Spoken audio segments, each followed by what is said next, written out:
Olá pessoal, desta vez eu vou falar um pouco sobre o Power BI. Vou fazer alguns exemplos utilizando os recursos dessa tecnologia, mostrando, por exemplo, o uso dos gráficos, informações de geolocalização. Vamos ver a diferença entre criar uma nova métrica ou uma nova coluna, né? Entender um pouco como funciona essa ferramenta através de um exemplo. Neste caso, vamos trabalhar com um conjunto de dados que representa os radares, as geolocalizações dos radares no Espírito Santo. Então nós temos aqui, por exemplo, os dados da rodovia que o radar está instalado, o quilometragem que foi instalado o radar, o município, a faixa, o equipamento, o código do equipamento, muito importante para a gente poder diferenciar os equipamentos na hora de fazer algumas estatísticas. Quando iniciou a operação, para fazer algumas análises de evolução do número de radares ao longo do tempo, a velocidade máxima permitida, né, a latitude e longitude desses radares, ou seja, o ponto exato onde eles estão instalados. Então, com esse dataset, nós vamos entender um pouco mais sobre alguns recursos do Power BI. Bom, o primeiro passo é a preparação dos dados. Então, vamos ver o que nesse dataset a gente pode melhorar. Para começar, é importante observar se as colunas estão no formato correto. Então, para fazer essa verificação, você seleciona a coluna, verifica a formatação dela e a categoria que ela pertence. Aparentemente, os dados foram carregados dentro da formatação certa, né? Principalmente data, que algumas funções construídas com a linguagem DAX dependem que o tipo seja identificado como data.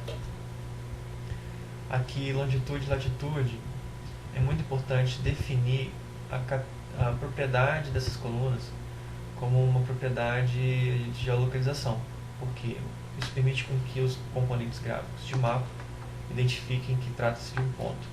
É importante verificar se aqui em propriedades, categoria de dados, está como latitude e longitude. Nesse caso, a coluna é a latitude e essa coluna é a longitude. Veja que a gente tem algumas colunas aqui repetidas, latitude e longitude, porque quando os dados foram carregados, ele foi carregado sem o ponto, sem a parte decimal. Então fez com que tivesse que ter sido construída uma nova coluna a partir dessa coluna que já existia, fazendo a divisão aqui pelo valor equivalente. Assim, inserindo a parte decimal da latitude e a parte decimal da longitude. Foi só uma adaptação que foi necessária para que a coluna contemplasse o valor real. Ok? Então, aproveitando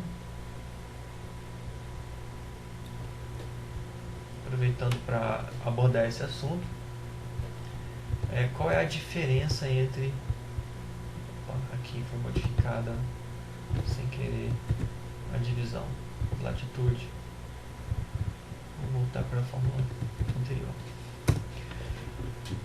Qual é a diferença entre criar uma coluna nova e criar uma métrica nova, uma medida nova?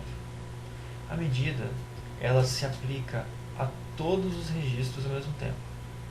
Por exemplo, se nós quiséssemos fazer uma contagem dos radares, o total de radar, nós teríamos que ver qual é a quantidade de equipamentos diferentes dentro dessa coluna. Já uma nova coluna, trata-se de uma função DAX que é aplicada a cada linha. Por exemplo, nessa linha aqui, na primeira linha, a gente tem uma divisão por 10.000, por 100.000. Então, para cada linha, essa divisão está acontecendo. Vamos, por exemplo, criar uma nova medida para equipamento. Fazer o total, uma nova medida para fazer a totalização para equipamentos. Ela entra também como uma nova, como se fosse um novo atributo, né? Mas é aplicado à coluna como um todo.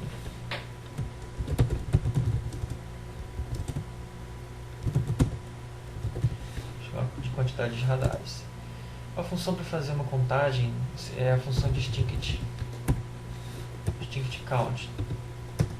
Fazer a contagem levando em consideração as diferenças, que os equipamentos podem se repetir. Eu quero saber a quantidade exata de equipamentos. Ok?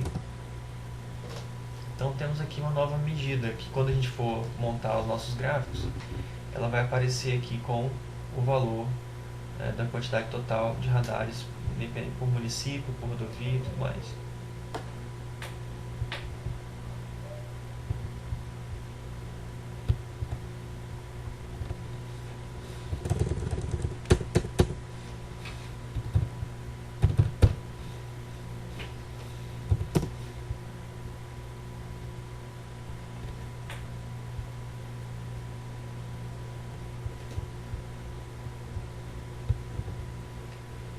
Vamos selecionar aqui o município, rapidamente, e colocar a quantidade de equipamentos. Bom, por padrão foi criada uma tabela, mas seria melhor apresentar esses dados no formato de barra. Então, no formato de barra. Ok, temos todos os nossos municípios. Seria interessante ordenar para visualizar os municípios com maior quantidade de radares. Serra, Cariacica, né, por aí vai. O gráfico de barra possui algumas configurações interessantes.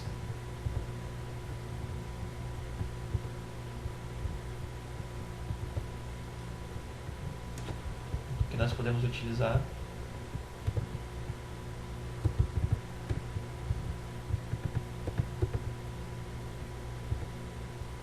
Podemos colocar um label para visualizar o total de radares com um label. Ou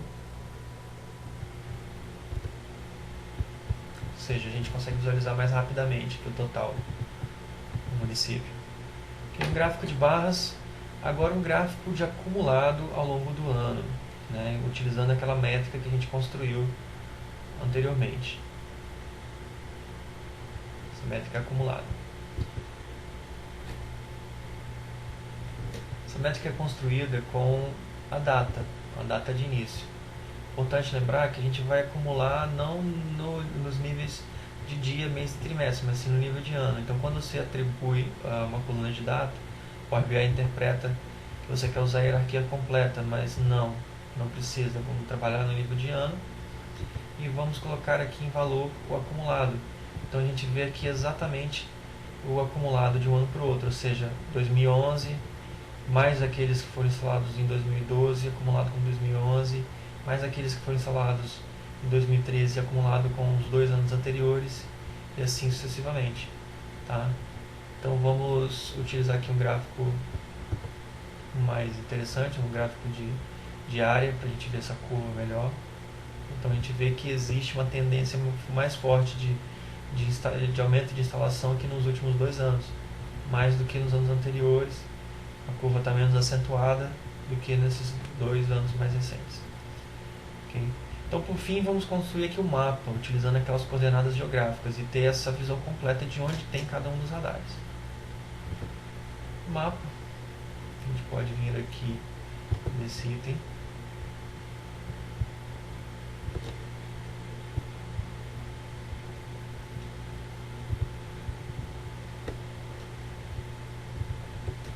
Começar, vamos definir aqui a longitude, do campo longitude, vamos definir a latitude, okay? Então a gente já começa a ver a localização de cada um dos radares daquele meu conjunto de dados. Aqui existem outras configurações interessantes para o mapa, por exemplo, o tamanho do ponto poderia ser representado pela quantidade de radares. A gente visualmente vê onde são os pontos mais críticos.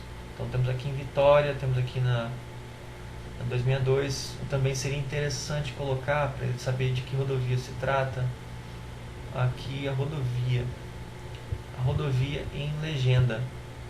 Assim a gente consegue visualmente perceber o conjunto de radares específicos por rodovia. Então aqui é a rodovia 262, aqui é a rodovia a BR-101,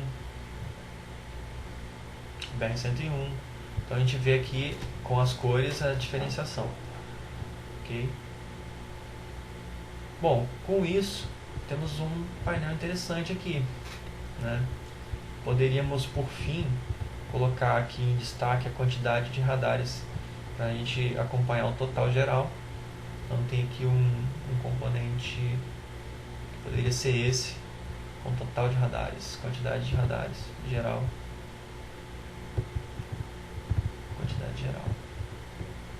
está pronto o painel. Então aqui a gente pode rapidamente fazer uma análise em cima desses dados do nosso dataset, utilizando os recursos de mapa, os recursos de gráfico, aplicando fórmulas DAX, que é a fórmula de acumulado, utilizando a linguagem DAX. Então, por exemplo, vamos pegar aqui os 3 primeiros municípios que tem mais radares, no total de 75 radares. Daqueles 75, aqueles radares que são de velocidade 60, da velocidade 60, temos aqui na serra os radares que são da velocidade 60, as localizações deles. E esses radares, com essa configuração, na serra, a gente tem uma curva menos acentuada de aumento da quantidade de instalação do que nos anos anteriores. Já em Cariacica, que é a segunda maior cidade com quantidade de radares, e tem radares aqui tanto na rodovia, na BR-101 quanto na 262, sendo que aqui nesse ponto temos 4 radares. Então é um ponto onde provavelmente tem 4 faixas, 4 radares dos dois lados. Então é um ponto crítico, um ponto onde tem bastante, um em cima do outro aqui na 262. Aquela região lá de Cariacica indo para Viana, tem bastante radar mesmo. Então aqui a gente consegue fazer essa manipulação, a gente vê que só tem 2 radares a 80, que são aqueles radares da BR-101. Tem a grande maioria é a 60, né? Temos 136 radares a 60, 20 radares a 50, 29 a 40. Aqui no interior, na 381, São Mateus tem bastante radar a 40. Então, com esse conjunto de dados, a gente consegue fazer essas análises utilizando os recursos do Power BI. Espero que esse vídeo tenha ajudado a entender um pouco mais sobre a tecnologia e também mostrado que é possível você obter esses dados, tem diversas fontes de dados gratuitas na internet, e conseguir entender a verdade sobre os fatos, né? E não se limitar apenas à notícia, mas ir atrás dessa informação e fazer a sua própria análise utilizando ferramentas como essa. Muito obrigado e até a próxima.